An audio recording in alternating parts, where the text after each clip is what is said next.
चलिए अब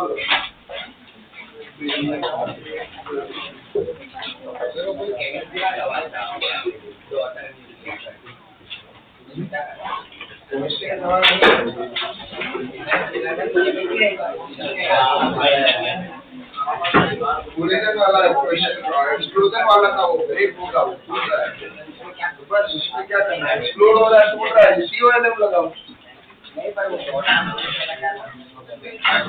मेन अगर कोई चीज है वो लिंक के दो पार्ट में बन जाती है, न्यूक्लियस के दो पार्ट बन जाते हैं, दो डॉटर न्यूक्लियस बन जाते हैं, बस वही हो रहा है।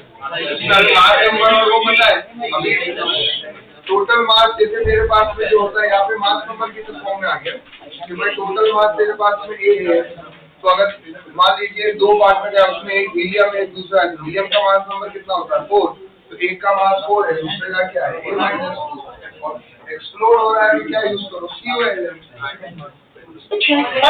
चलिए अभी ये हमारे शीट मैंने दिया है, उससे पहले इसमें एक्चुअली में एक क्वेश्चन ऐड करना रह गया था, तो एक अच्छा क्वेश्चन है, ठीक है, तो वो एक हम लोग जो है वो भी देख लेते हैं, वो टाइप भी कवर कर लेते हैं, इतना सब कुछ कराएगा हमको।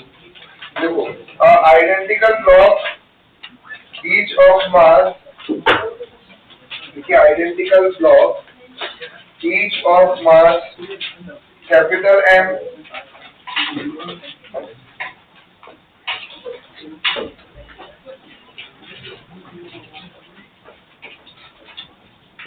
and length capital L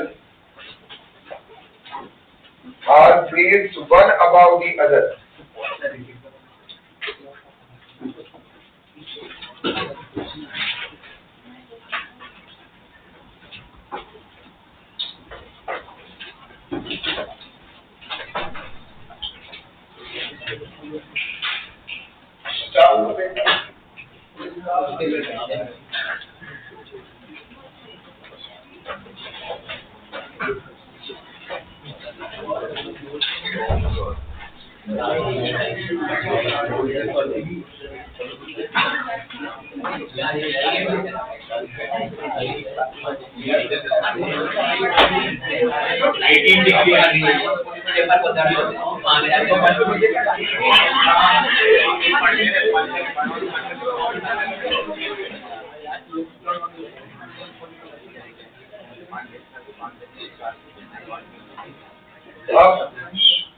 Identical block each of mass, ये सारे मार्कर खोल के नहीं रखने के होते हैं।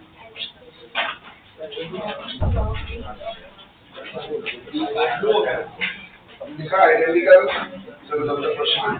identical block each of mass capital M and length capital L are placed one above the other such that each extends out by a maximum length. Find the maximum extension of nth block from the top. Find the maximum extension of nth block from the top, so that the blocks will not fall.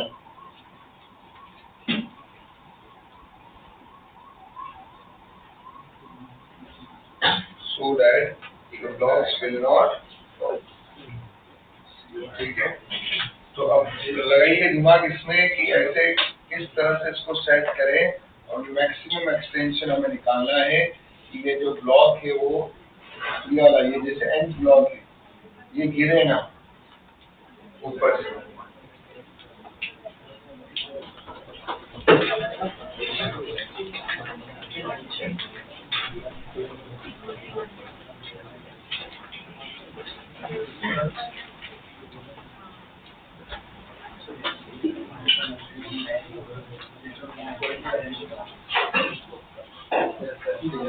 ठीक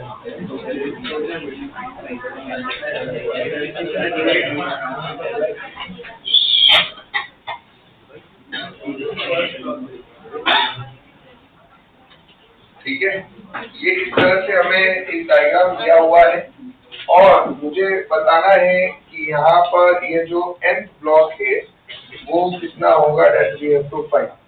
ठीक है, अब सबसे पहले ये सोचो कि यहाँ हुआ क्या, find the maximum extension nth block from the top. कहाँ से पूछा है? फ्रॉम दी टॉप, ऊपर से दिखा जाता है, ऊपर से देखा जाएगा, उसकी बात चल रही है। अब सबसे पहला जो काम हम कर सकते हैं कि यार मैक्सिमम एक्सटेंशन चाहिए, वो गिरे ना। कि भाई मान लो यार ऊपर वाला है वो मान लो L/2 है, तो नीचे वाला कितना होगा ये हमें पता नहीं, ये हमें फाइंड करना है। हम क्या कर रहे हैं, एक ब्लॉक के ऊपर दूसरा ब्लॉक रख रहे हैं, दूसरे ब्लॉक के ऊपर तीसरा, तीसरे के ऊपर चौथा। ये हमारा रखने का तरीका है। जब आप रख रहे होंगे तो आप इस तरह से रखो कि वो ब्लॉक जो है गिरे मत। तो ये देखिए गिरा हमारा फर्स्ट ब्लॉक।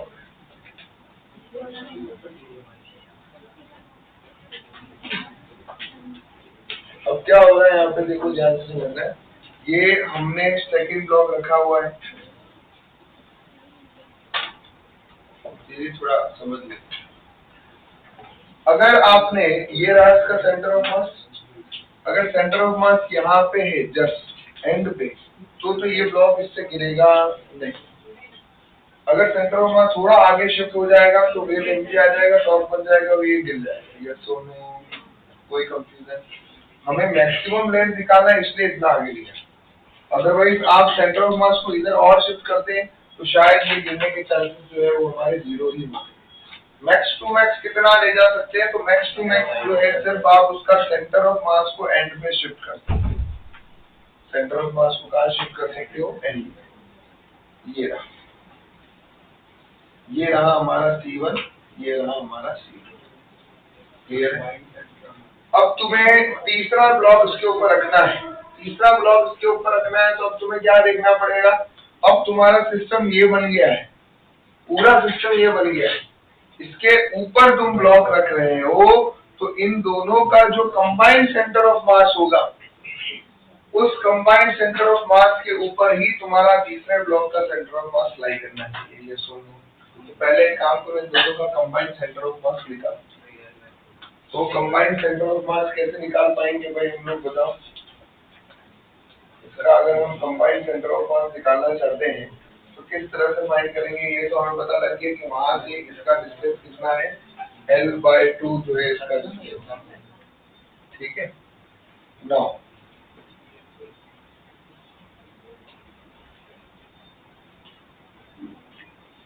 तो C1 और C2 का पहले आप क्या फाइंड करो, सेंटर ऑफ मास निकालो। तो निकालो सेंटर ऑफ मास, कैसे निकाला जाएगा सेंटर ऑफ मास बताइए। दोनों का क्या करेंगे, सबसे पहले फॉर्मूला लिखो, LCM = M1x1 + M2x2। ठीक है, M1x1 + M2x2 करके जो है निकालिए उसको। सेंटर ऑफ मास किस तरह से निकाला गया वो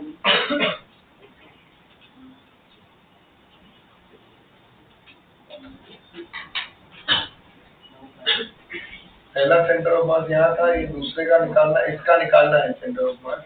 तो XCM2 बोल देता हूँ, that is equal to block का मास M है, इसको ही हम हमारा ओरिजिन मान लेते हैं, into 0 plus capital M into यहाँ से यहाँ तक की डिस्टेंस कितनी हुई, ये भी घटिया लेके आए, डिवाइड बाय 2 कितना है ये L/4, कितना है ये L/। तो इन दोनों का, इस पूरे सिस्टम का सेंटर ऑफ मास यहाँ कहीं लाई कर रहा है, that is centre of mass of system 2 ये है। बरोबर है? अब यहाँ तक क्लैरिटी आया हमें, कोई कंफ्यूजन इसके अंदर? उसके बाद में अगले केस में क्या होगा, सेंटर ऑफ मास 2 हमें मिल गया है। अब जो अगला जो है हमारे पास में ब्लॉक, मतलब यहाँ से कितने डिस्टेंस पे है दूसरे वाले का सेंटर ऑफ मास, दूसरे वाले का सेंटर ऑफ मास कितने डिस्टेंस पे होना चाहिए? ये तो हमारे पास सीएम तो पूरे सिस्टम का सेंटर ऑफ मास आया है। अब उसका सेंटर ऑफ मास जो है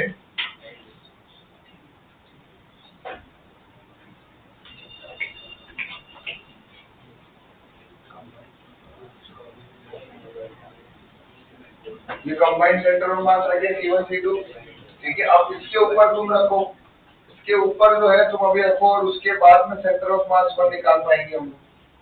इसके ऊपर जो है हमें क्या रखना पड़ेगा? अभी बॉडी को रखना पड़ेगा। तो रखिए, इसके ऊपर कैसे आएगा शिफ्ट करके बताओ।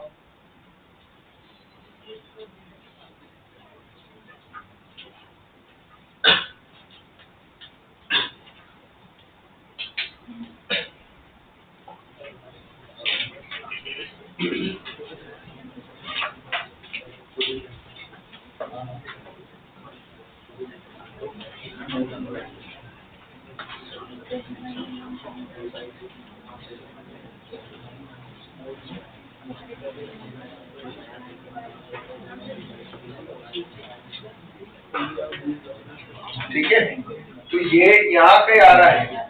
तो अब क्या करो, ये तुम्हारा टॉप का था, ये बॉटम का था, इनके बीच में तुम अभी एक एक ब्लॉक को क्या करते जाओ? सेट करते जाओ। तो अब क्या करोगे? तो तुम्हारा दूसरा ब्लॉक होगा वो कहाँ रखो? इन दोनों का जो सेंटर ऑफ मास की पोजीशन है वहां पर उसका सेंटर ऑफ मास क्या करना चाहिए? लाई करना चाहिए, ताकि जो है वो हमारा डॉट कोई आए ना। ये जैसे मान लेते हैं, इसको हमने नाम दिया AB ब्लॉक, इसको नाम दिया हमने क्या? EF block. ये तेरा कौन सा ब्लॉक हो गया? AB।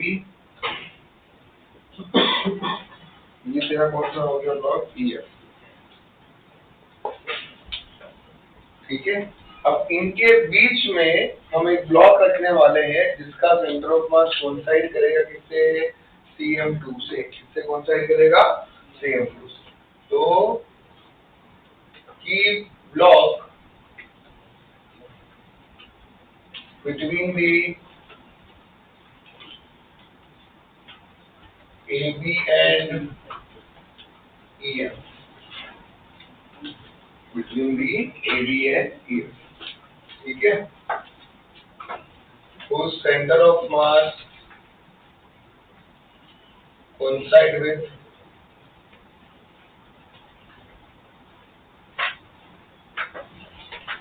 center of mass of system AB and EF। कोई कंफ्यूजन इसके अंदर? तो ये रहा हमारे पास। अब देखो, ये रहा तुम्हारे पास में EF, ये उसका सेंटर, और यहाँ से L/4 डिस्टेंस पे ये सिस्टम का सेंटर ऑफ मास कहीं दिख रहा था हमें। तो यहाँ पर सेंटर ऑफ मास आएगा किसका? ये सेंटर ऑफ मास 3 आने वाला है तीसरे रॉड का। अब ये ये सेंटर ऑफ मास यहाँ आ रहा है, इसका मतलब यहाँ से यहाँ तक का डिस्टेंस ये देखिए इस तरह से। ये यहाँ से यहाँ तक का डिस्टेंस ये L/4 है, और ये बाहर कितना निकल के रखा हुआ है? L/4। ठीक है, और यहाँ जो है ये सेंटर C1, तो इसके आगे आधा जा रहा है L/2।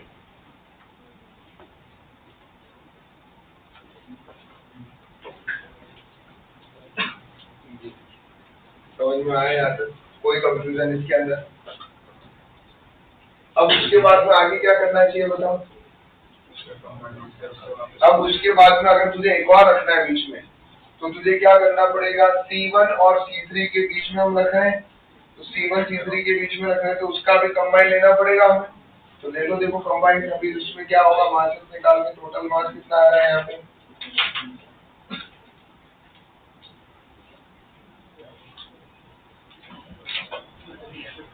ठीक है, तो ये ऊपर के जो दोनों ब्लॉक है उनका सेंटर ऑफ मास कहाँ लाई करना चाहिए? अब देखो, ये तो हमारे पास में हो गया 3 ब्लॉक का सिस्टम। 3 ब्लॉक के बाद अभी हम एक और धीरे धीरे 1 बाय 1 हम एक एक ब्लॉक को जो है वो पुट करते जा रहे हैं।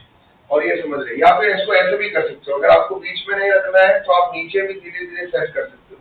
जैसे इन दोनों का सेंटर ऑफ मास था, तो वहां पर हम लोगों ने नीचे जो है एक ब्लॉक को सेट किया है।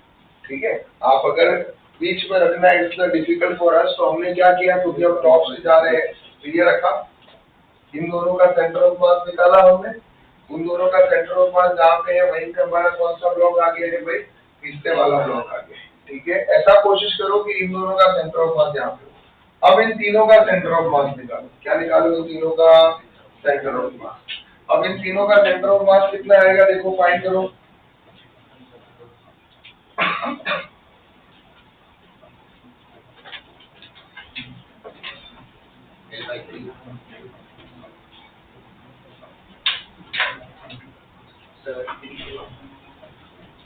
समझ रहे हैं? थोड़ा कंफ्यूजन आ रहा है, वापिस से एक बार समझेंगे क्या चल रहा है। हम ऊपर से आ रहे हैं, ठीक है, एक बार वापिस से स्टार्टिंग से समझा रहा हूँ वन बाय वन। क्या हो रहा है, यहाँ हम एक के ऊपर एक नहीं रख रहे हैं, यहाँ हम ऊपर से, क्योंकि हमें काउंट करना है, तो सबसे पहले एक बार वापिस से स्टार्टिंग से बता रहा हूँ, ध्यान से समझो। एक रॉड है, उसके नीचे मैंने दूसरा रॉड रखा, ये रखा, उसका सेंटर ऑफ मास यहाँ पे है, जहाँ उसका सेंटर ऑफ मास है वहाँ दूसरे ब्लॉक का लास्ट एंड होना चाहिए। फिर इसके नीचे मैंने एक और रॉड रखा, तो वो कहाँ रखूंगा, जहाँ इन दोनों का सेंटर ऑफ मास लाई कर रहा है। इन दोनों का सेंटर ऑफ मास कहाँ लाई कर रहा है, यहाँ L/4, तो तीसरे रॉड का आखिरी एंड यहाँ पे। फिर हमने क्या किया, फिर वापस से भी चौथा रॉड रखा है, इन तीनों का सेंटर ऑफ मास निकालो। इन तीनों का सेंटर ऑफ मास जहाँ एंड करेगा वहां पर चौथे रॉड का एंड रखूंगा। समझ में आ रहा है यहाँ पे, ये इस तरह से सेटलमेंट हुआ। अभी क्लियर हुआ, वापस रिपीट करते हैं। देखो ये रहा हमारे पास में, एक एक नाम भी देते जाते हैं। ये रहा पहले हमारे पास में AB, बरोबर, इसका सेंटर लोकेट करो कितना आया, तो आप क्या कर रहे हो, उसके नीचे रख रहे हो। दूसरा रॉड रखा, वो कहाँ रखा हमने, उसका लास्ट एंड जो है वो AB के सेंटर पे होना चाहिए। यह आया तुम्हारा CD रॉड, समझ में आया। अब तीसरा कहाँ रखेंगे, क्योंकि तीसरा, हाँ ये तो आया AB के नीचे, तो ये याद रखने वाली बात है कि हमने कहाँ रखा, CD ब्लॉक बिलो AB, तो उसमें ध्यान रखा हमने कि उसका जो एंड है, end of CD coincide with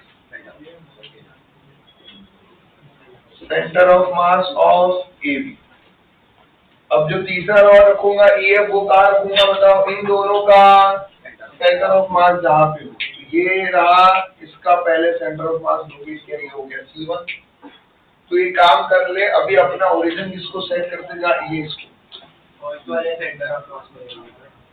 कहीं पे भी रख सकते हो, तुम्हें तो डिस्टेंस चाहिए इधर से मान लो, ये इसको अपने ओरिजिन सेट किया, इसको ओरिजिन सेट किया तो इसका सेंटर ऑफ मास मिलेगा।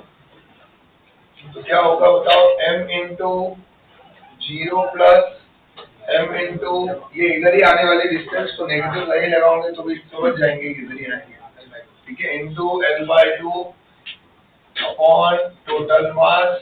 तो तुम्हें क्या मिलेगा बताओ, XCM जो मिलेगा वो मिल रहा है L/4, XCM12 लिख देता हूँ, ऐसे लिख देता हूँ, ठीक है, तो कंफ्यूज नहीं होगा। ये रहा तेरा AB, उसके नीचे रखा हुआ दूसरा ब्लॉक, इसका सेंटर यहाँ था C1, इसका था यहाँ C2। अब हम क्या करेंगे बताओ,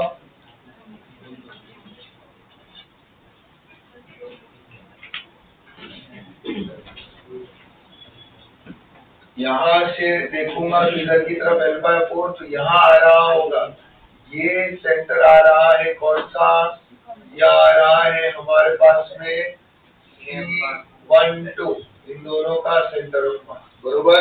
यहाँ रखूंगा तीसरा रॉड EF।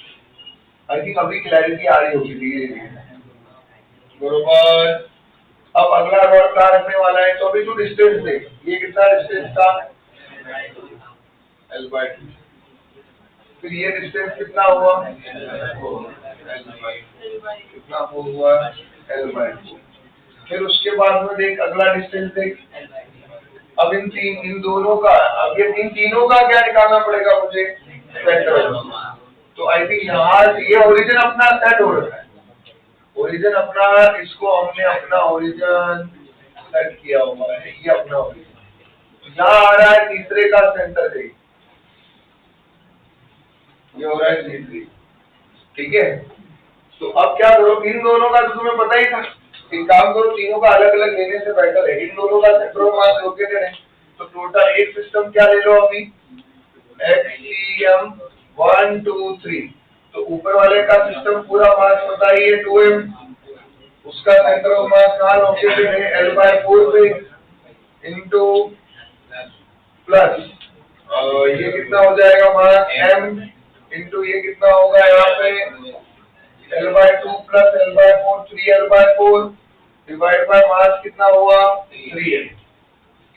तो क्या डिस्टेंस आया बताओ हमारे पास में, इसको सॉल्व करके 5L/12 पूरा सॉल्व करके 5L/12 बरोबर, यहाँ तक क्लियर है। अब यहाँ से 5L/12 है, यहाँ से देखो, या फिर इसको अभी ओरिजिन इसको भी बनाओगे तो ये 0 हो गया, ताकि डिस्टेंस यहाँ से मिल जाए।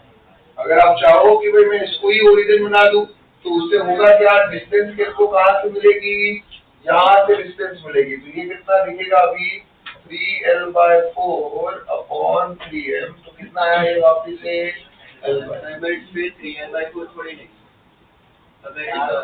ओरिजिन कर दिया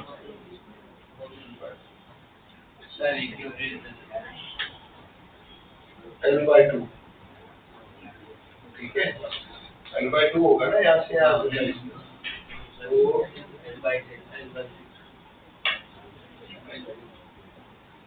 L/6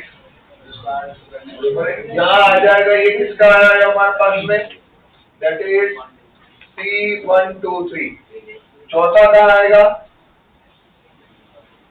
तो अब ये डिस्टेंस कितना हुआ तेरा L/6। एक पैटर्न बनते हुए दिख रहा है, पैटर्न क्या बन रहा है देखो, पहला डिस्टेंस ये L/2 था, फिर आया L/4, फिर आया L/6, फिर आएगा अभी L/8, फिर आएगा L/10। तो क्या समझ में आया कि अगर हम ऊपर से nth ब्लॉक पे आते हैं, हाँ ये ऊपर से, हाँ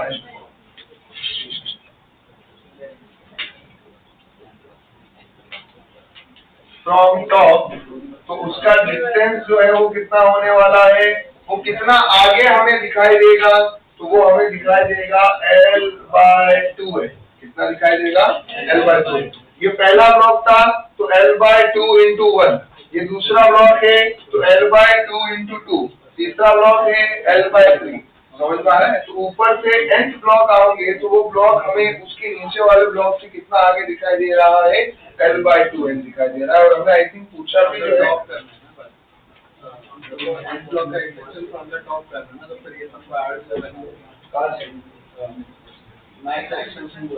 maximum extension of the nth block from the top, nth block from the top.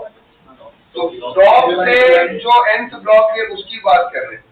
आपको मैक्सिमम एक्सटेंशन मतलब वो कितना आगे, कौन से ब्लॉक को देखना है कि आपकी नंबरिंग जो है वो टॉप से चलेगी। तो आप ऊपर से जब आते हो nth ब्लॉक पे तो वो कितना आगे, वो कितना एक्सटेंडेड है।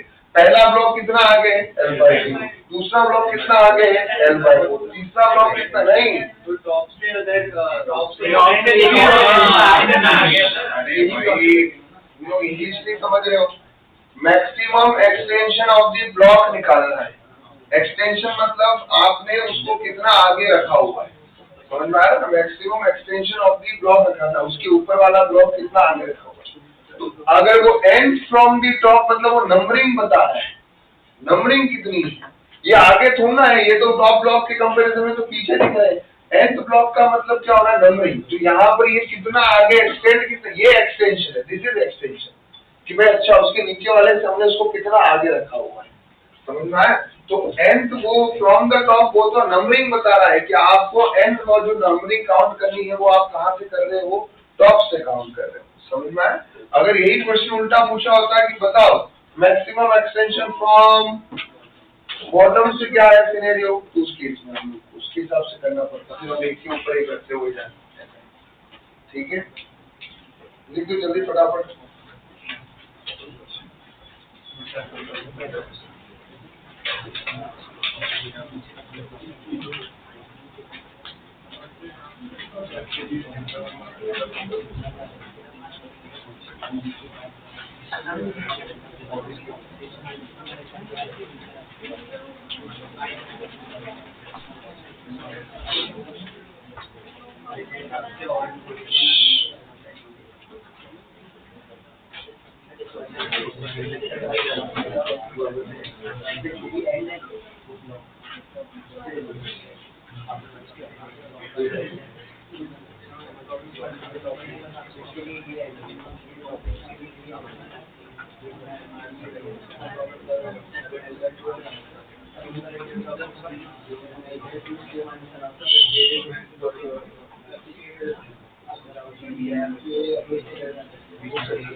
लिखो लिखो जल्दी।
हो गया।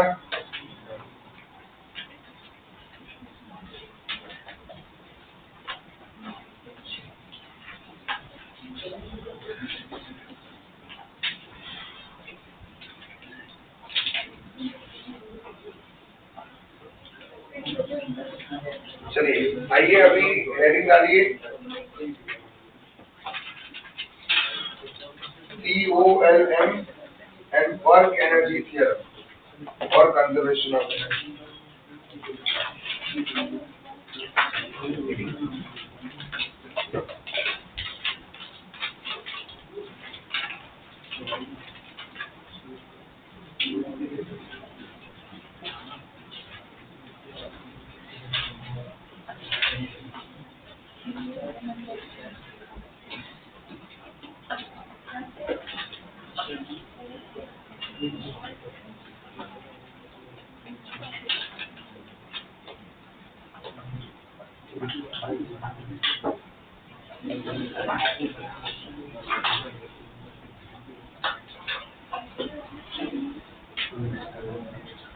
हाँ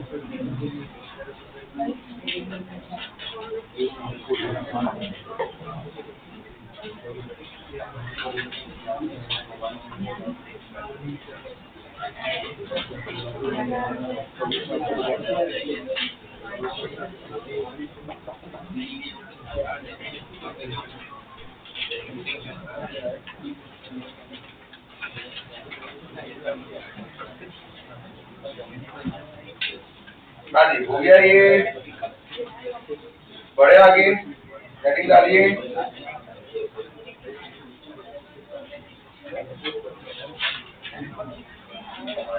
question based on conservation of Indian momentum and work energy here. आइए क्वेश्चन नंबर 1 देखिए इसमें।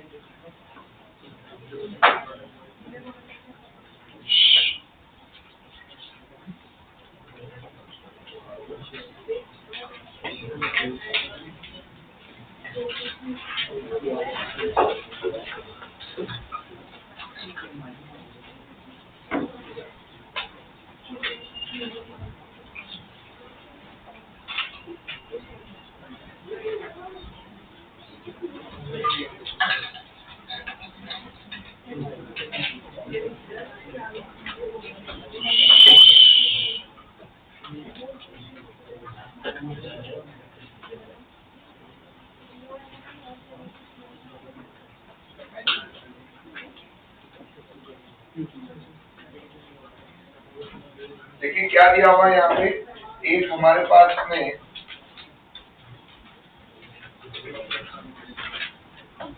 स्मूथ सरफेस है और एक ब्लॉक आ रहा है v वेलोसिटी के साथ, वेज पे हिट कर रहा है।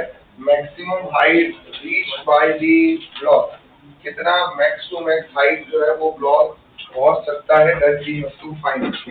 और यहाँ पे जनरली अगर ये क्वेश्चन हमारे वर्क पावर एनर्जी में आता तो उस केस में आपको ये क्लियरली बोला हुआ होता कि ये वेज जो है वो फिक्स्ड होता। क्या होता है ये वेज?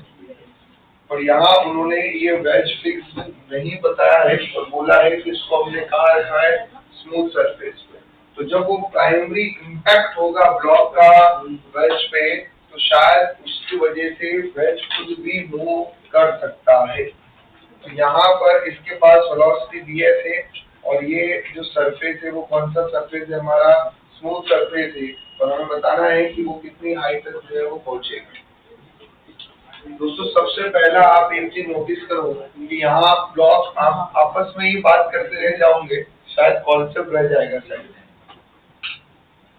ये ब्लॉक जो है वो वेज से जाके जो है हिट कर रहा है, वेज का उसका मास कितना दिया हुआ है, कैपिटल है। जब भी लाइफ में आपको कोलिजन दिखाई दे, क्या दिखाई दे, जैसे एक्सप्लोजन दिखाई देता है तो आप क्या यूज करते हो, COLM। वैसे ही कोलिजन दिखाई दे तो भी क्या यूज करने का, COLM। क्योंकि कोलिजन में अगर मैंने मान लीजिए दोनों को ही एक सिस्टम माना तो जब ये एक जाके से टकराएगा तो इसका फोर्स इस पे, इसका फोर्स इस पे क्या बन जाता है, इंटरनल फोर्स। ठीक है, अब यहाँ तक तो हमें समझ में आया। अब हमने क्या किया, यहाँ इक्वेशन यूज किया, initial momentum is equal to final momentum. Initial momentum क्या होगा बताओ, that is m into ds vector, capital M into 0। Hit करने के बाद ये जो कहीं ना कहीं ब्लॉक जो है इस पे चिपक सा गया है, यस और नो, है ना, ब्लॉक इस पे चिपक गया है, ये भी क्लैरिटी आ गई भाई इस पे चिपकते हुए जो है वो ऊपर की तरफ जा रहा है। ठीक है, तो अब हमारे को एक तो क्लैरिटी है कि x डायरेक्शन में जो भी मूवमेंट होगा वो साथ साथ में होगा, y में माइट भी चांसेस है कि वो अलग अलग मूव करे। y में तो ये तो ऊपर जा रहा है ना, वैसे तो वही करा है, लेकिन y में ये किधर जा रहा है, हमारा सिस्टम ऊपर की तरफ। पर x में ये इसके साथ चिपक के मूव कर रहा है, तो x में ये दोनों साथ में मूव करेंगे with the velocity of v। ठीक है, कोई कंफ्यूजन इसके अंदर? यहाँ से मुझे किसका वेलोसिटी मिलेगा, ये वेलोसिटी v मिला, that is mvs upon small m plus capital M। ठीक है, अब ये जो है कहीं ना कहीं ये ब्लॉक जो है ये ऊपर की तरफ h हाइट तक जा रहा है। ठीक है, तो अब हमें यहाँ पर वो हाइट भी निकालनी है कि वो हाइट कितनी होगी। तो पहले इंस्टेंट पे वो जो दोनों साथ में, क्योंकि ब्लॉक हिट करके वेज के साथ चिपक के साथ में मूव कर रहा है, ठीक है, वो वेलोसिटी अपने पास में आ गई है। लेकिन अब मुझे जो है बताना है कि ये ब्लॉक जो है बेंच पे कितने हाइट तक गया। तो मेरे पास एक और तरीका रहेगा, मैं यूज करूंगा कंजर्वेशन ऑफ एनर्जी का। इसका यूज करूंगा, वो बोलता है initial energy equal to final. Initial में सिर्फ ब्लॉक के पास एनर्जी थी, that is half M into V S square. Final में हुआ क्या, ये हिट करके ये दोनों साथ में मूव कर रहे हैं with the energy small M plus capital M into V square. ये सोलो ये मुझे आफ्टर कोलिजन एनर्जी। लेकिन साथ में हमने एक और चीज देखा, इसका पोटेंशियल एनर्जी में कोई चेंज नहीं आया, वेज जो है वाई डायरेक्शन में वैसा का वैसा है। लेकिन स्मॉल एम पहले सरफेस पे था, अब ये धीरे धीरे ऊपर की तरफ चढ़ रहा है। तो स्मॉल एम के पास में कौन सी एनर्जी आ जाएगी, potential energy M G H. Clear हो गया यहाँ से। तो यहाँ से आप सॉल्व करेंगे, half M into V S square, half into small M plus capital M into V का वैल्यू यहाँ से आप डालेंगे।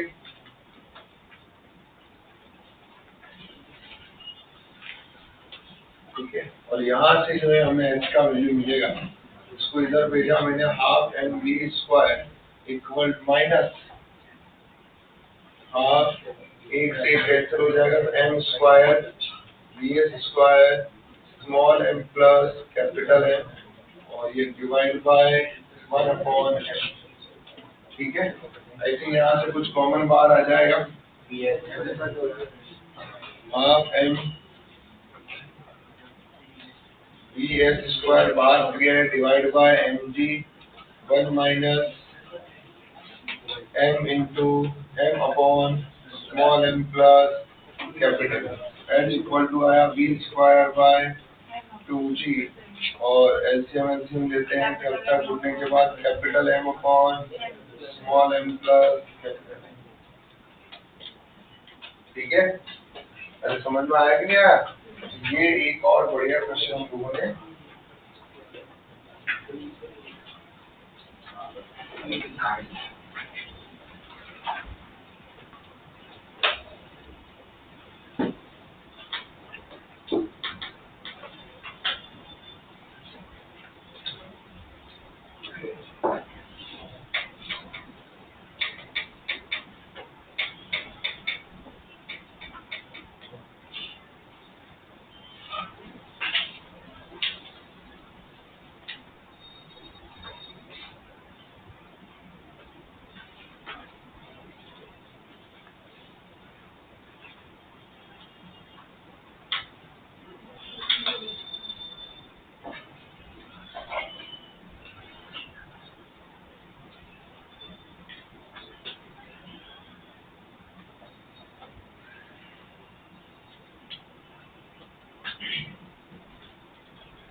चलिए, दिमाग लगाया हम लोगों ने।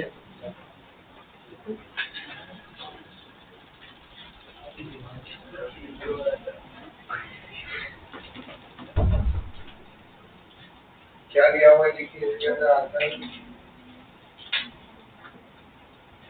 सबसे पहले यहाँ पर एक ब्लॉक है, वो जाके हिट कर रहा है। अब तक तो आपने ऐसे क्वेश्चन अगेन वर्क पर एनर्जी में किए थे, लेकिन वहाँ स्प्रिंग जिस एंड से फिक्स हुआ करती थी वो एंड क्या होता था, फिक्स। पर यहाँ पर किससे कनेक्टेड है, एक ब्लॉक से ही कनेक्टेड है। किससे कनेक्टेड है, ब्लॉक से। तो अब ये जो दिया हुआ है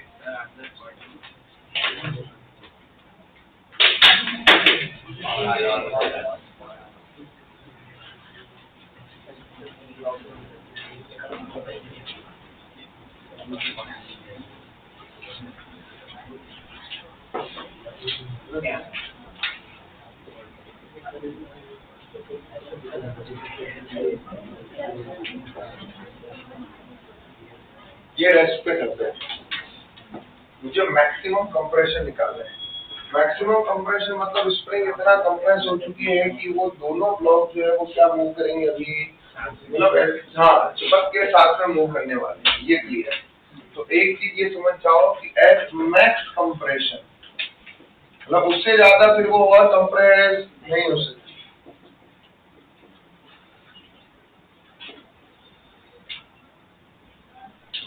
दोनों बन के लिए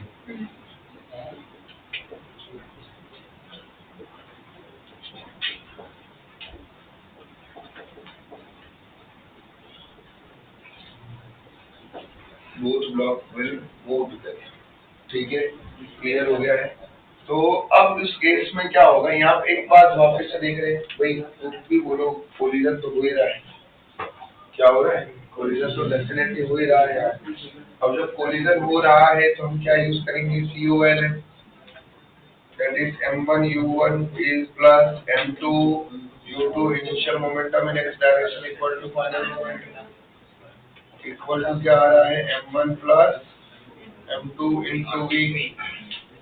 M1 कितना है 1, U1 कितना है 2, M2 कितना है 1 और ये कितना है 0, दोनों का मास मिला के हुआ 2, V इक्वल टू 1 मीटर पर सेकेंड, ठीक है। हमें तो निकालना है क्या है, एक्सटेंशन कंप्रेशन निकालना हो। जब भी कंप्रेशन निकालना हो तो हमारे दिमाग में वैसे भी आ जाता है मैक्सिमम कंप्रेशन और निकालना है, तो क्या यूज करो, एनर्जी मेथड। एनर्जी मेथड मतलब अभी हम क्या लगाएंगे यहाँ पर, कंजर्वेशन ऑफ एनर्जी या वर्क एनर्जी, दोनों में से कोई भी एक तरीके से यूज कर सकते हैं। तो हम बेटर है क्या लगा दे यहाँ, कंजर्वेशन ऑफ एनर्जी तो कंजर्वेशन ऑफ एनर्जी अगर हम यूज करते हैं COE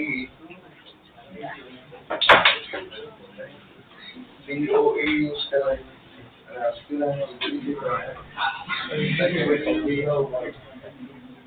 COE जो है वो हमें निकालना है। इसमें क्या होगा, initial energy equal to final, initial में एनर्जी है सिर्फ kinetic energy half into 1 into 2 का स्क्वायर।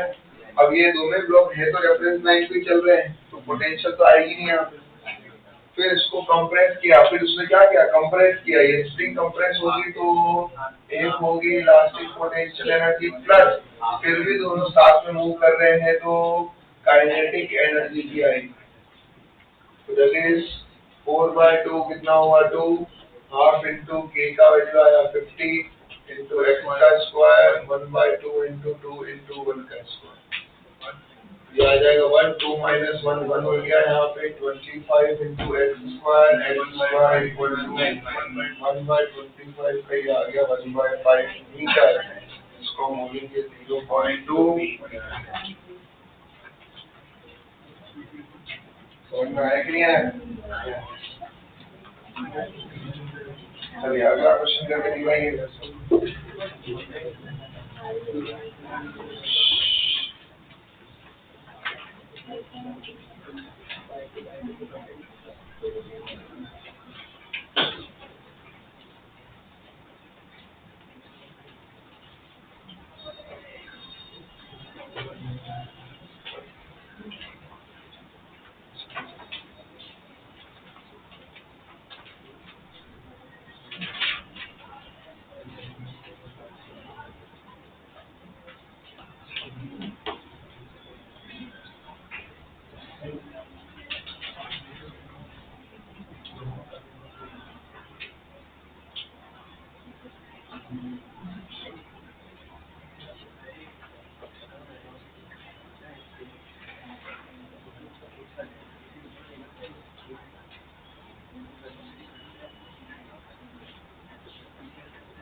अच्छा एग्जाम में तुम ऐसा साथ में डिस्कस करके करोगे, एग्जाम में नहीं करोगे, टॉपिक सीख लिया है अभी खुद जमा करो। एग्जाम में ऐसा अभी तक कोई ऐसा नहीं है कि हम 2-3 साथ में बैठ के जाएंगे और वो एग्जाम देंगे।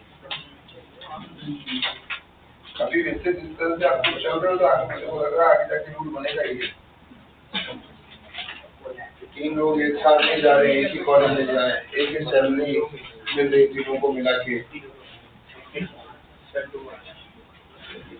तो आंसर आना चाहिए।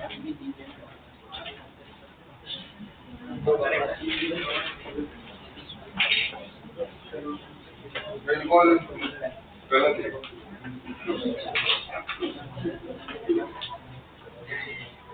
देखिए बड़ा ही अच्छा क्वेश्चन दिया हुआ है।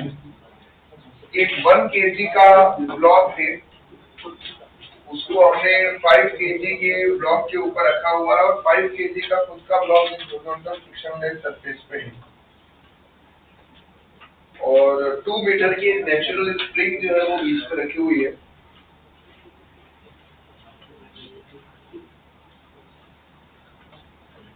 The other end of the spring is compressed by the block half of its natural length. Now the system is now released. The block will leave the with velocity. The block will leave the track. तो यहाँ पर एक बार simple से क्या हुआ कि बीच में spring को कंप्रेस करके रखा हुआ था और फिर जैसे ही रिलीज किया, आप खुद सोचो कि क्या हो रहा है। मान लीजिए एक ब्लॉक ये रहा है, एक ब्लॉक ये रहा है, इनके बीच में स्प्रिंग है और वो स्प्रिंग को ऐसे कंप्रेस करके रखा हुआ है और फिर हमने छोड़ दिया। तो होगा क्या, एक्चुअली में हो क्या रहा है कि मैं समझा रहा हूँ और आप अपने ही धुन में चलते हैं ना, आपका ध्यान है। मेरे को लग रहा है मैं अपने ही समझा रहा हूँ। क्वेश्चन इसलिए नहीं दिया जाता है कि हम एक्सप्लेनेशन है ना सुने। हाँ बेटा आंसर बताओ, कितना है आंसर, कितना है आंसर, खड़ा हो सोल्व करके बताओ। तो मैं क्या कर रहा हूँ यहाँ, तो सुनना, ध्यान तो दे इधर।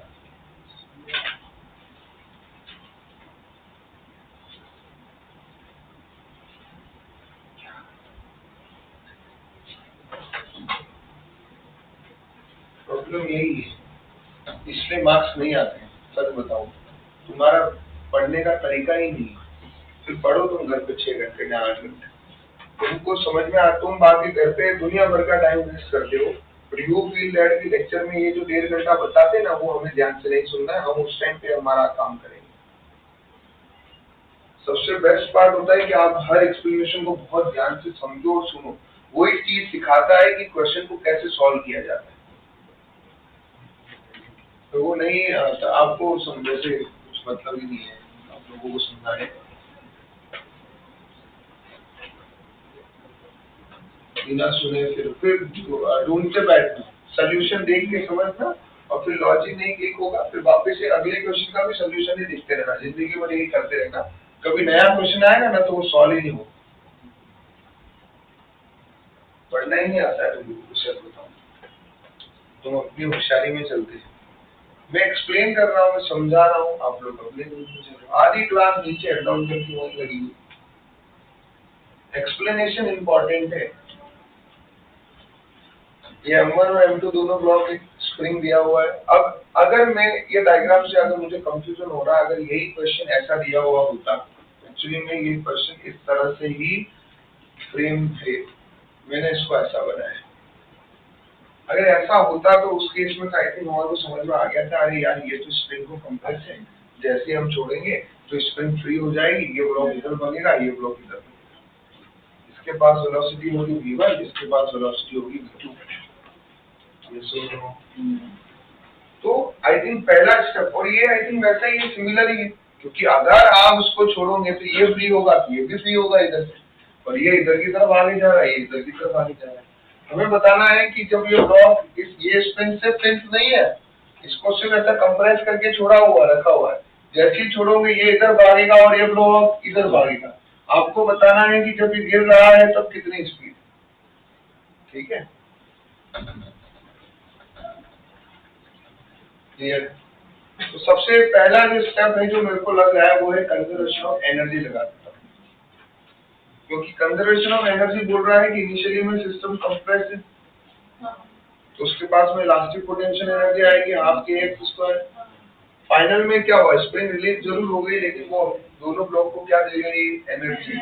इस ब्लॉक के पास में भी काइनेटिक एनर्जी आएगी और इस ब्लॉक के पास में भी काइनेटिक एनर्जी आएगी।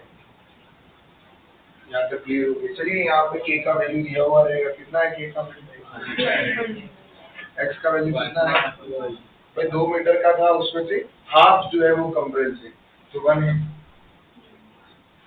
हाफ इंटू मास दिए हुए हैं क्या, M1 का मास हो गया 1 into V1 square plus 5 into V2 square. तेरे को आइडियली निकालना V1 ही है। जब यहाँ से फ्री भी हो जाएगा तो यहाँ से भी V1 से जाएगा, क्योंकि बीच में ये जो सरफेस है ना वो स्मूथ सरफेस, फ्रिक्शन नहीं, स्मूथ सरफेस तो सेम वेलोसिटी से बाहर निकलेगा। तुझे V1 निकालना है, लेकिन इस इक्वेशन में 2 वेरिएबल आ गए। एक काम करना, हाफ ही कॉमन निकाल दे, तो 100 रहेगा इधर V1 का स्क्वायर रहेगा, इधर 5 V2 का स्क्वायर। अब एक इक्वेशन तो हो गए, 2 वेरिएबल है। अब तो अगला काम क्या करेगा इसके अंदर, जब भी वो रिलीज हो रहा होगा प्लान करते तभी स्ट्रिंग वापस एक्सटेंड नहीं होगा जब वो स्प्रिंग उसके साथ फिक्स नहीं है, स्प्रिंग उसके साथ में अटैच नहीं है ब्लॉक के साथ। तो जैसे ब्लॉक फ्री होके चला गया, स्प्रिंग भी फ्री हो गई, फ्री होगी जितना वो उसमें नेचुरल लेंथ है उतना स्ट्रेच करके रुक जाएगी। समझ में? ब्लॉक के साथ में ये फिक्स्ड नहीं है, इट्स जस्ट लाइक दिस, ऐसा है। इसको कंप्रेस करके रखा, छोड़ा तो ही तो ब्लॉक गिरेगा, नहीं तो ब्लॉक गिरेगा ही, वापस स्प्रिंग उसको माउस में कर लेंगे। अब आते हैं आप, अब यार ये तो ऐसा हो रहा है कि दो ब्लॉक थे, अंदर कोई इंटरनल फोर्स था और वो ब्लास्ट हुआ, उसने दोनों को धक्का देके बाहर फेंक दिया। मतलब अगेन क्या लगा सकते हो आप, सी है। तो अब ये तो वही वाला, क्योंकि स्प्रिंग जब आप पूरे को सिंगल सिस्टम की तरह ले रहे हो तो स्प्रिंग क्या बन रही है, तुम्हारा इंटरनल फोर्स, तो COLM है। इनिशियली में ये क्या था, सिस्टम हमारा रेस्ट पे था, फाइनल हमें निकालना है। तो ये क्या होगा, दैट इज M1V1, और ये इधर नेगेटिव एक्स में जा रहा है, ये इधर पॉजिटिव एक्स में V2 से जाएगा। M1V1 minus M2V2। यहाँ से तेरे को V2 का वैल्यू निकालो, क्योंकि तुझे फाइनल V1 फाइंड करना है। तो V2 is equal to M1V1 upon M2। तो ये अगर तुम्हारा 1 है और ये कितना है 5 है, इंटू, तो V2 is equal to V1 bye 5। तो यहाँ पुट करो, ये 2 है, तो put 2 in 1, 100 equal to V1 का स्क्वायर प्लस V2 की जगह रखा हमने 5 तो बाहर 5, तो ये हुआ V1 का स्क्वायर अपॉन 25। तो कितना आएगा ये बताओ, 6 बाय 5।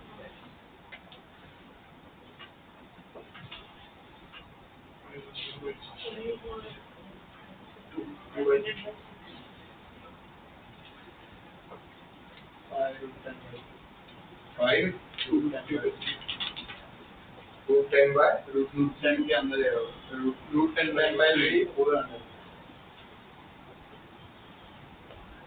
ठीक है।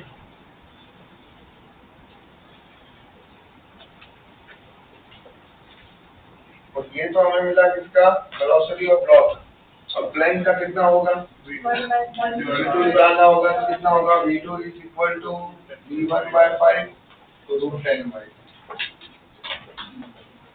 अब बताइए कैसा था सर।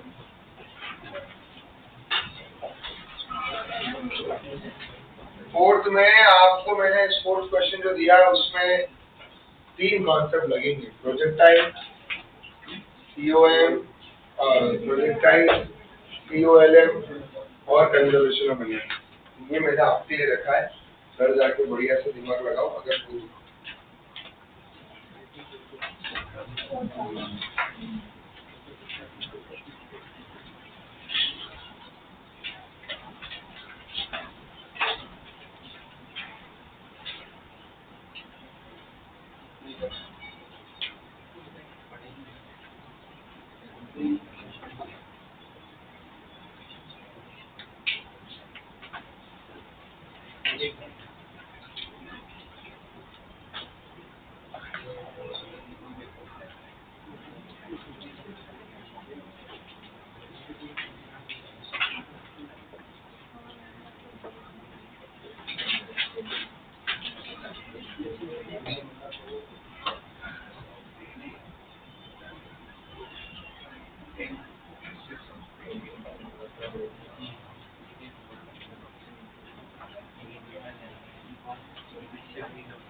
चलिए अगला हेडिंग डालेंगे,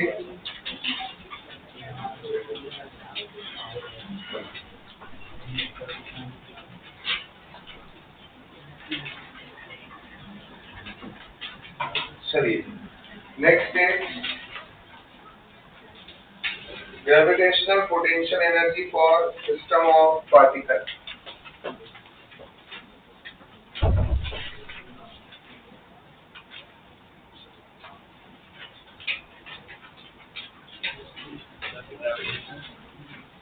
Potential energy for system of particle.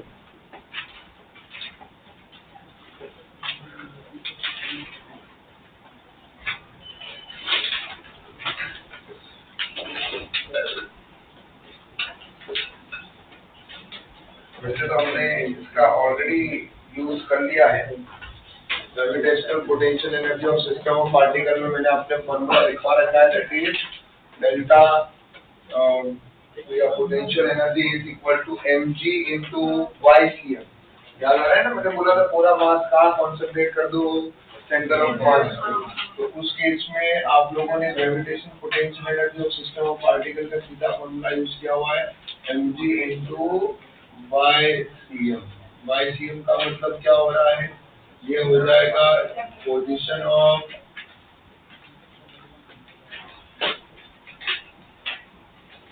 Centre of mass from reference line, from reference line.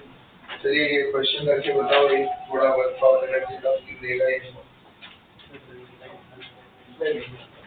क्योंकि इस पे डिस्कशन हमने ऑलरेडी किया हुआ है।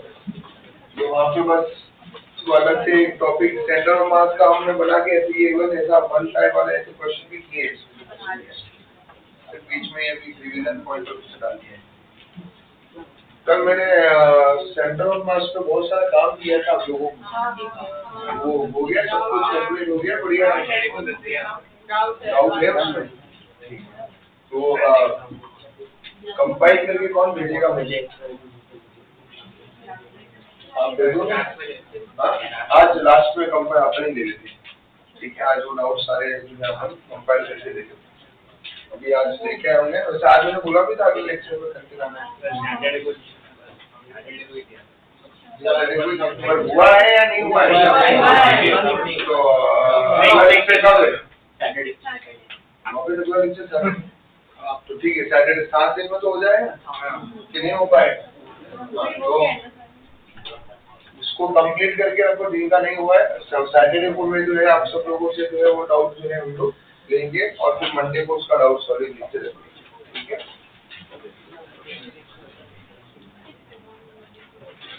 क्या होगा तो सैटरडे पे कंप्लीट हो जाएगा सैटरडे का।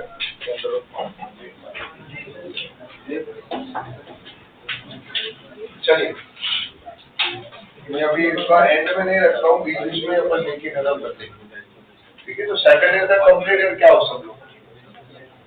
चलिए जी, अभी क्वेश्चन को ध्यान से देखो, क्या दिया हुआ है यहाँ पे, एक हैवी फ्लेक्सिबल यूनिफॉर्म चेन दिया हुआ है, light in a smooth semicircular tube AB of radius r, assuming the slight disturbance to the start of the chain in the motion, find the velocity with which it will emerge from end B of the tube। और हमें velocity जो है वो निकालनी है, इसकी उस chain की वेलोसिटी हमें फाइंड करनी है। बड़ा ही प्यारा और बड़ा ही अच्छा क्वेश्चन है। आप इस केस में ये ध्यान से देखेंगे और समझेंगे कि हो क्या रहा है।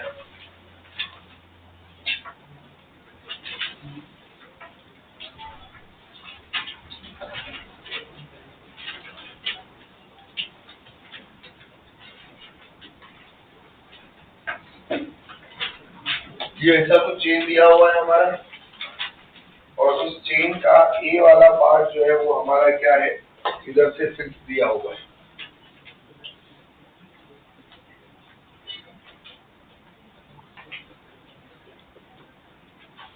अब इसका ये सपोर्ट जैसे हम हटा देंगे, खींच देंगे, तो ये नीचे गिरना शुरू हो जाएगा। अभी के केस में जैसे कि हमने यहाँ पे अगर मुझे निकालना क्या है, वेलोसिटी निकालना है, पोजीशन में चेंज हो रहा है, तो एक महान आत्मा ने आपको सीधे सीधे शब्दों में बताया था कि क्या यूज करना पड़ेगा, conservation of energy. Conservation of energy क्या बोलता है कि भैया initial energy equal to final, there is no loss of energy over here. कभी बताया नहीं कि रिफ्लेक्शन ट्यूब तो है नहीं, स्मूथ ट्यूब है। तो इनिशियल में ये पूरी रेस्पेक्ट की तो सिर्फ और सिर्फ इलास्टिक पोटेंशियल एनर्जी थी, काइनेटिक जीरो थी। फाइनल में सॉरी ग्रेविटेशनल पोटेंशियल एनर्जी है और इलास्टिक पोटेंशियल एनर्जी जीरो, क्योंकि ये स्प्रिंग है नहीं और रेस्पेक्ट है तो काइनेटिक भी जीरो। फाइनल में ग्रेविटेशन पोटेंशियल एनर्जी आएगी और साथ में काइनेटिक एनर्जी भी होगी चेन की, वो है हाफ mv स्क्वायर। कितनी है kinetic energy? Half mv square. यहाँ तक क्लियर हो गया? अब हमारे को ये सोचना है, दिमाग लगाना है कि इस केस में हो क्या रहा है। जैसे ही हमने हटाया, पहले तो ये देखो कि इसकी इनिशियल पोटेंशियल एनर्जी क्या हो। चेन सर्कुलर आर्क बनी हुई है, क्या बनी हुई है? तो इनिशियल पोटेंशियल एनर्जी निकालना है तो हमारे पास में एक तो तरीका होता है, हम एलिमेंट में इंटीग्रेट करें उतना मिलेगा, और दूसरा हमें पता है कि यार हमें सेंटर ऑफ मास पता है सर्कुलर आर्क का, तो सीधे फॉर्मूला लगा दो mg into ycm। Reference line के ऊपर है तो ग्रेविटेशन पोटेंशियल एनर्जी क्या होगी? Positive.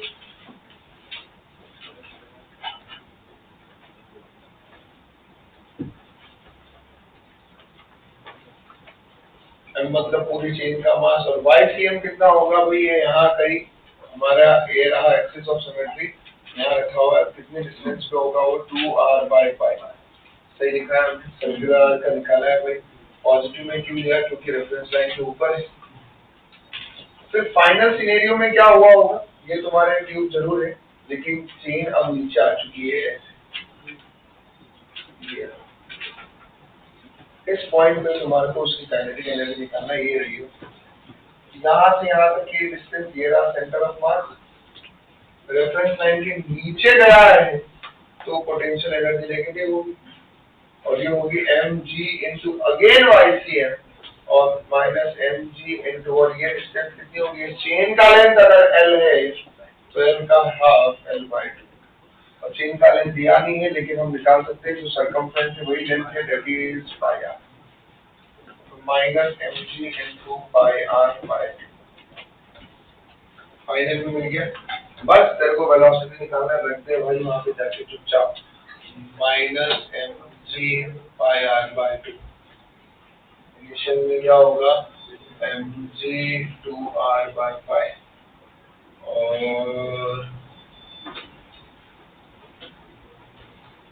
Plus half mv square. Put in COE equation. क्या हो गया? अच्छा, इनिशियल 2r/π पॉजिटिव में,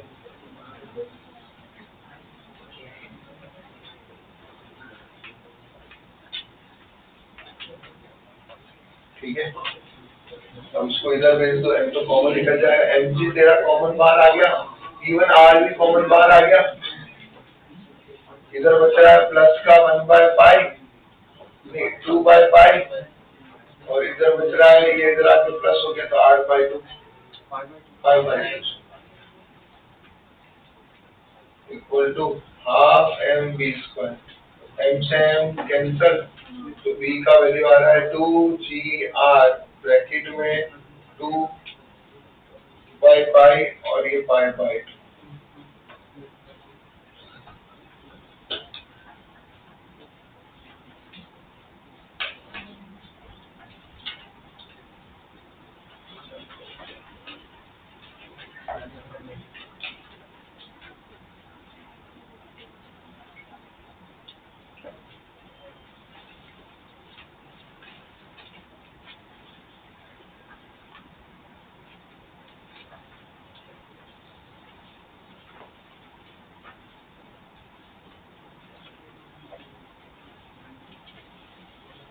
मजा आया कि नहीं आया क्वेश्चन में? वो फोर्थ वाला क्वेश्चन ट्राई करके आओ, अच्छा क्वेश्चन छोड़ा है खाली।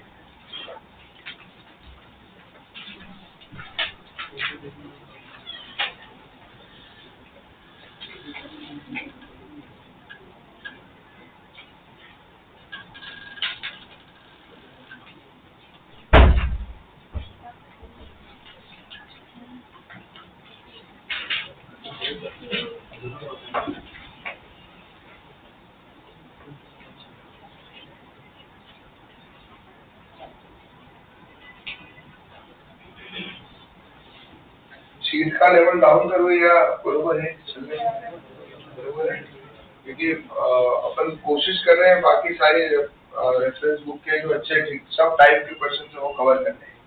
मैंने 5-6 रेफरेंस बुक पकड़ रखी, उसमें से बता रहा हूँ। जैसे सिंगेज हो गया है, बालाजी पब्लिकेशन का अनुराग मिश्रा वाली बुक हो गई है, पियर्सन में राहुल सरदाना वाली बुक हो गई। तो कोई चीज कहीं पे अच्छी दी हुई है, कोई चीज कहीं पे अच्छी है, तो हम कोशिश कर रहे हैं कि सब में से जिनसे हमारे क्वेश्चन बन सकते हैं वो हमने कवर कर दिए, ठीक है। अभी हाँ, अब इसमें डिफिकल्टी लेवल कैन बी वो एक अलग, वो आपको क्वेश्चन का प्रैक्टिस कर करके ही आएगा। उसके लिए आपको जो है मॉड्यूल की सॉल्विंग मस्ट है, वो आपको मॉड्यूल की सॉल्विंग करनी ही पड़ेगी। अब इसमें आपको वहां पर ऐसा नहीं है कि भाई अपने हिसाब से कि हाँ मैं ये इतना ही करूँ उतना ही करूँ। अगर आपने एडवांस सोचा है तो हमें एडवांस वाले भी क्वेश्चन करने ही पड़ेंगे। हाँ, मेंस के क्वेश्चन आपको इजी दिखेंगे, एडवांस के टफ होंगे, क्योंकि पैटर्न ही ऐसा है, सिंपल सी बात। जो समझा वो एडवांस लेवल है कि एडवांस लेवल, एडवांस की बुक में से डाल है। बट अभी एडवांस में एक्चुअली में सब आता है तो वो कैसा आता है, जैसे कि मैंने आपको 4th वाला क्वेश्चन छोड़ दिया। अब वो 4th वाला क्वेश्चन में क्या आ रहा है, कॉन्सेप्ट घुस के आ रहे हैं। तो ये इस टाइप के क्वेश्चन एडवांस में पूछे जाते हैं।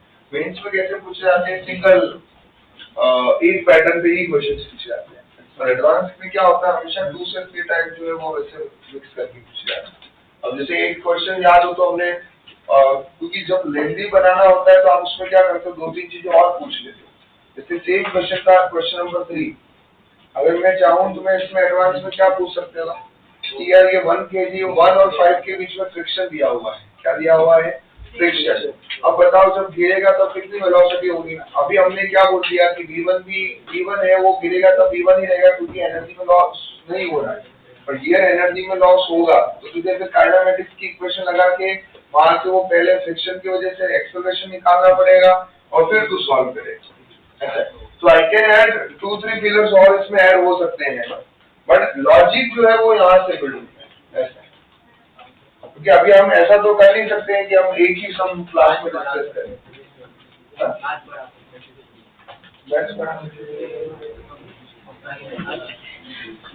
मैथ्स बढ़ा सकते हैं क्वेश्चन के अंदर, वो देखिए आज क्यों मल्टीपल थी, अब उसमें वेरिएशन कर करके वो आप, इसीलिए क्वेश्चन पढ़ना बहुत जरूरी है, क्वेश्चन को कॉन्सेप्ट में समझना बहुत जरूरी है। अब जैसे यही क्वेश्चन आया है, अभी आपने इस क्वेश्चन की अप्रोच क्या क्या हो सकती है, सिंपल। तो कभी कभार कुछ लोगों को लगता है कि सर इजी तरीके से करा देते हैं। अब यही क्वेश्चन मैं ऐसे कराता हूँ सेंटर ऑफ मास। अगर मुझे इसको फैंसी दिखाना है, या आप भी कोई बुक में देखोगे इसको फैंसी, जैसे सिंपल है, चलो मैं एक और बताता हूँ। ये मैंने सिंगेज से उठाया। अब सिंगेज वाले का सोल्यूशन जब आप देखोगे तो यू विल सी कि यार कितना बढ़िया दिख रहा है ये बार। अब ये देखो, अब ये सिंगेज वालों ने क्या क्या किया हुआ है, उन्होंने पहले मास निकाला, लीनियर मास डेंसिटी से फलाना लैम्ब्डा पाई आर, वो सब किया। आंसर उसका और अपना मैच कर रहा है क्या, बताओ। देखो कोई अलग है क्या, अपना सेम। तो अब जब मैं जब क्वेश्चन को सॉल्व करता हूँ तो मेरा एक अप्रोच होता है कि हमारे को अननेसेसरी के काम नहीं करने, ठीक है। अगर जरूरत होगी मास की तो मैं बाद में पुट कर दूंगा, मैं पहले ही क्यों अपने स्टेप बढ़ा। दूसरा लोग क्या करते हैं इसी के अंदर, इसी क्वेश्चन को तरीके क्या है कौन से सॉल्व करने का, इसी को मुझे दिखाना है कि क्वेश्चन बहुत जोरदार है। तो आप क्या करोगे, सर मैं एलिमेंट लूंगा, मैं एलिमेंट लेके इसका पहले निकालूंगा पोटेंशियल एनर्जी, फिर नीचे आया वापस एलिमेंट होगा, इसका पोटेंशियल एनर्जी निकालूंगा। अब मुझे बताओ क्या उसकी जरूरत है। When we know the hack की हैक क्या है, अगर आपके पास में सेंटर ऑफ मास पता है उस चीज का तो अननेसेसरी मत जा। हाँ, कब जाना पड़ सकता है, when the system is non uniform। तो नॉन यूनिफॉर्म हुआ तो तुझे जाना ही पड़ेगा, तेरे पास कुछ ऑप्शन नहीं है। पर यूनिफॉर्म में तू जाना सिंपल तरीके से। अब एडवांस में इसी क्वेश्चन को कैसे बना सकते हैं, अगर उसको टफ बनाना है वो नॉन यूनिफॉर्म करना है। We have to understand advance में भी 18 क्वेश्चन जो आते हैं ना बेटा, उसमें से 10 से 12 क्वेश्चन ऐसे ही टाइप के होते हैं जो दिखने में लगेंगे डरावने, लेकिन एक्चुअली में डरावने नहीं। तो आपको 6 क्वेश्चन की प्रिपरेशन नहीं सोच रही है, आप उन 10 से 12 क्वेश्चन के बारे में सोचो कि वो मेरा रॉन्ग ना, वो मैं सही से जाऊं, मेरे को क्लैरिटी आए, इस क्वेश्चन को कितने इजी तरीके से कर सकूं वो मैं समझूं। अब जैसे आज मैंने एक क्वेश्चन कौन सा करा है, ब्लॉक के ऊपर ब्लॉक के ऊपर ब्लॉक के ऊपर ब्लॉक रहते हैं। ठीक है, इसमें मेरा रिजल्ट क्या बना, x इक्वल टू L/2 है। Now the same question can be change. अब अगला क्या कर सकते हैं, वो एक ब्लॉक नीचे है, उसके ऊपर दूसरा ब्लॉक रखो, उसके ऊपर तीसरा ब्लॉक रखो। नाउ पैटर्न इज दिस, हमने कैसे किया था, हाँ, क्योंकि पूछा था फ्रॉम टॉप, पूछा है टॉप से एंड पे आना है आपको, तो आपका टॉप वाला फिक्स था, फिर नीचे नीचे नीचे नीचे तुम ब्लॉक रखते गए। अब क्वेश्चन क्या पूछे, फ्रॉम बॉटम, तो अब वो बोल रहा है कि देख बेटा बॉटम फिक्स है, ऊपर ऊपर ऊपर ऊपर तुम ब्लॉक रख रहे हो। समझ में आ रहा है, आपकी क्लैरिटी आई है। पूछने का तरीका क्या है, अब उसमें आंसर जो है ना, जब तुम निकालोगे, मेरा x/2 है ना, इसमें जब मैं टॉप से देख रहा हूँ, बॉटम से देखता हूँ तो आता है x इक्वल टू L/, क्या आता है L/, बॉटम से। अब उसमें तुम्हारा पैटर्न क्या होगा, एक ब्लॉक रखा, उसके ऊपर दूसरा ब्लॉक, उसके ऊपर तीसरा ब्लॉक, उसके ऊपर चौथा ब्लॉक। तो इस वे में जो है हमारा सॉल्विंग हो, तो पहला यहाँ रखा, उसके ऊपर जब तुम दूसरा ब्लॉक रख रहे हो तो तुम कहाँ रख सकते हो, L/2 पे। फिर उन दोनों का क्या निकालूंगा, सेंटर ऑफ मास, उसके ऊपर फिर मैं उस सेंटर ऑफ मास के ऊपर तीसरे ब्लॉक का जो है एंड आ सकता है। ये इस तरह से यू कैन वो है सॉल्व कर सकते, मतलब उस पे उसका सेंटर ऑफ मास अप्लाई करवा सकते हो, तो ऐसा आप उसको सॉल्व करते हैं। तो पैटर्न मैंने बता दिया, चेंज करेंगे तो तुम्हारे को उसके अकॉर्डिंगली पढ़ना पड़ेगा, ठीक है। Thank